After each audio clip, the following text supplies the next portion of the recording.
அஸ்ஸலாமு அலைக்கும் வரஹ்மத்துல்லாஹி வபரகாத்துஹு. புனித ரமலான் மாதத்தின் 6ஆம் நாள்.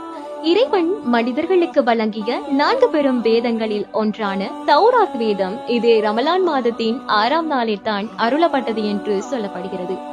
தூர்சினா மலையில் வைத்து இறை தூதர் மூசா அலைஹிஸ்ஸலாம் அவர்கள் இறைவனுடன் உரையாடிய அந்த உன்னதமான தருணம் உலக வரலாற்றின் மிக முக்கியமான நிகழ்வு.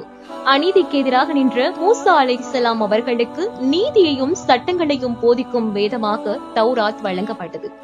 ரமலான் என்பது இறைவனோடு நாம் நெருக்கமாகும் மாதம். அன்று மூசா அலைஹிஸ்ஸலாம் அவர்கள் மலையின் உச்சியில் இறைவனை தேடியது போல இன்று நாம் இந்த நோன்பின் மூலம் நம் உள்ளத்திற்கு இறைவனை தேடுவோம்.